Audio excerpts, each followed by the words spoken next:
Bentornati a un nuovissimo aggiornamento con le previsioni meteo. Un ciclone che porta un forte maltempo sulle regioni del sud si attenua e continua comunque a portare delle locali precipitazioni, soprattutto sul Appennino centrale e sulla Calabria, specie quella ionica e sulla Basilicata, con miglioramento delle condizioni meteo sulle regioni del nord, ampie schiarite, già temperature oltre i 23 gradi, foschie che torneranno nel corso dei prossimi giorni, aumento della pressione e di conseguenza tempo che tornerà stabile soprattutto sul nord e sul centro. Insisteranno ancora delle precipitazioni soprattutto sull'estremo sud, ma questa la situazione che si è verificata nel corso della nottata precedente con disagi, allagamenti soprattutto a Bologna, con esondazione di diversi fiumi, allagamenti e oltre 200 mm di pioggia caduti, segnalata anche una vittima sulla città di Bologna, esondazione soprattutto del Cesena. Nel corso dei prossimi giorni comunque il nord vivrà un miglioramento delle condizioni meteo, l'alta pressione rimonterà e assisteremo a temperature sopra la media stagionale anche fino a 23 gradi sulla Val Padana, se non localmente oltre, fino a 25 gradi sulle regioni meridionali, meno invece lungo il versante tirrenico e sulle due isole maggiori, dove insisterà spesso della nuvolosità, più schiarite ovviamente altrove. La giornata di lunedì vedrà ancora l'insistenza di un vortice afro-mediterraneo che continuerà a portare delle locali piogge, in modo particolare sulle regioni della Sicilia, della Calabria e anche su parte della Sardegna, specie quella centro-meridionale. Sulla Sicilia insisteranno in modo importante fino alla mattinata, su quella centro-occidentale.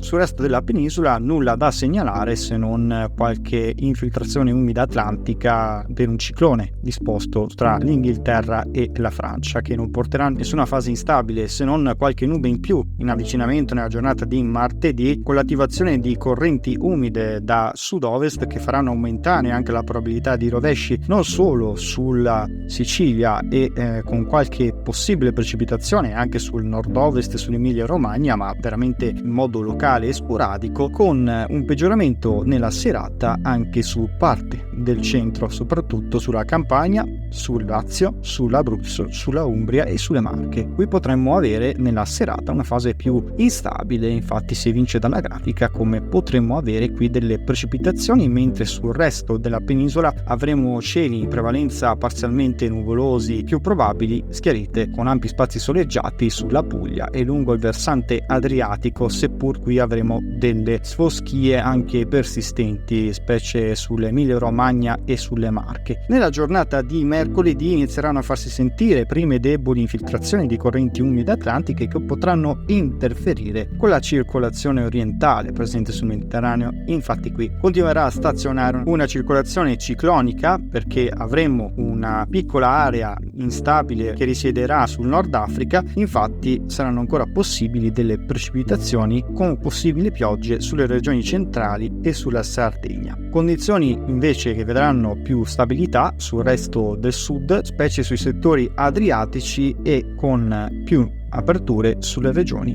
del nord, specie il nord-est. Risentiremo già di un primo leggero calo termico, con valori massimi comunque compresi tra i 20 e i 21 gradi al nord, leggermente di più invece sulle regioni del centro-sud. Giornata di giovedì con l'anticiclone che si è situato sul centro-nord Europa, che continuerà a spingersi sempre più verso nord, garantendo quindi l'avvicinamento di correnti umide atlantiche e di conseguenza avremo una maggiore nuvolosità anche sulle regioni del centro-nord e sulla Sardegna. Proprio sulla Sardegna potremo già assistere nella giornata di giovedì a dei primi rovesci o temporali che potranno risultare anche localmente abbondanti, specie sul settore centro-settentrionale. Potremo invece risentire di condizioni più stabili con più aperture sulla Sicilia e sul resto delle regioni del sud, specie lungo il versante ionico e adriatico, con più schiarite e temperature sopra la media. Altrove saremo leggermente sopra la media, ma comunque in un contesto di clima decisamente piacevole. Come detto, l'avvicinamento di queste correnti umide atlantiche favoriranno nel weekend una possibile fase instabile che inizierà già nella giornata di venerdì a partire da nord-ovest, per l'avvicinamento quindi di questa saccatura disposta sull'Inghilterra e sulla Francia, che potrà inviare quindi questo vortice depressionario sempre in formazione sul Golfo del Leone per portare della instabilità su gran parte dei settori settentrionali settentrionali. Purtroppo ancora da definire questa traiettoria, essendo che i modelli sono discordanti tra loro e non trovano quindi un scenario ben chiaro e definito. La fase instabile sulle regioni del nord potrebbe durare solo nel weekend, perché potrebbe scendere questo nucleo depressionario verso la Spagna. Tuttavia ancora molte incertezze, vi daremo maggiori dettagli nel corso dei prossimi aggiornamenti meteo.